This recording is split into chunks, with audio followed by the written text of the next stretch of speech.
From Hawaii, Mr. Case is recognized to address the amendment. Thank you, Mr. Chair. I rise in strong support of the ranking member's amendment. You know, we're all fond of catchy names for our bills, and I believe that despite the chair's impassioned defense of his measure, and with some laudable exceptions, which the chair outlined and for which he deserves credit, this bill is on track to be named the Gift to the Chinese Communist Party Act, because that is certainly how the CCP views this version of the bill. And let's just focus on some specific areas as microcosms. Microcosms of where this bill fails are national security. Yes, this is a national security bill in my part of the world, the Indo-Pacific, and more specifically the Pacific Islands, where the PRC seeks to split our alliances, partnerships, and friendships, to cast our country as the most unreliable of partners, and to figuratively and literally outflank our national security. Let's take some examples. Pacific Island leaders themselves cite climate change and the results of climate change as their top threat. We can argue all we want about it. That's what they think their top threat is. And under this and other measures, anything that even recognizes climate-related challenges is verboten. Well, the PRC just announced an expansion of assistance with mitigating climate change to the Pacific Islands. Pacific Island leaders cite digital connectivity, so internet access, cybersecurity, things we take for granted, as one of their top economic challenges.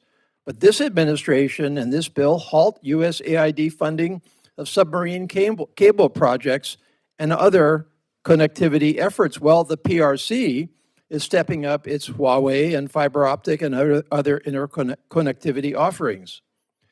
USAID offered Pacific Island nations critical assistance in disaster preparedness, another key challenge, especially in low-lying countries. But that assistance has been halted. Well, the PRC just established the China-Pacific Island Countries Center for Disaster Risk Reduction and Cooperation and funded it. USAID offered the Pacific Island nations small local development assistance, which is what they need, another Pacific Islands priority. That has been halted. But the PRC just announced 200 small and beautiful economic development efforts throughout the Pacific Islands. In fact, in a whole range of other Pacific Island priorities, humanitarian assistance, good government, biodiversity conservation, HIV/AIDS, electrification, infrastructure, the U.S. is stepping out and the PRC is stepping in.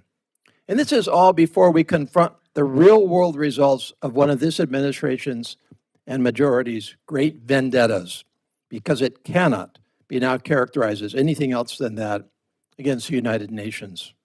With so many programs critical to the Pacific Islands, but let's just take one. UNESCO, which promotes international cooperation in education, science, culture, and communications worldwide.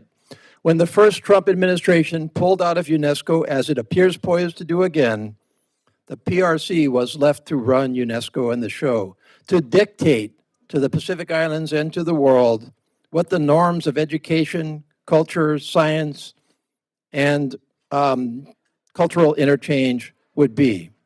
And that is not a show that the Pacific Islands nor any other nations can sustain. In fact, if you take a look at the Indo-Pacific and the Pacific Islands overall, and even worldwide, it is actually the ultimate irony and tragedy that we built the United Nations to counter countries like the PRC, and now we're abandoning it in this bill and otherwise to countries like the PRC.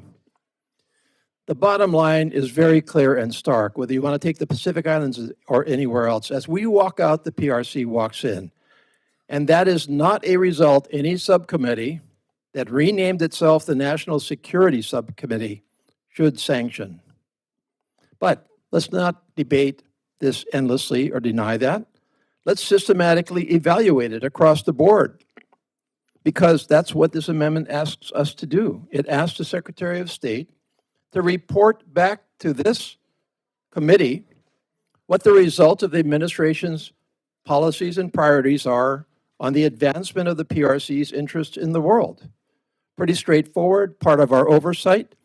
And unless you are afraid of the answer to that, or unless you believe that the Secretary of State is not omnipotent in that department, we should have that report. I urge adoption of the amendment. Thank the gentleman.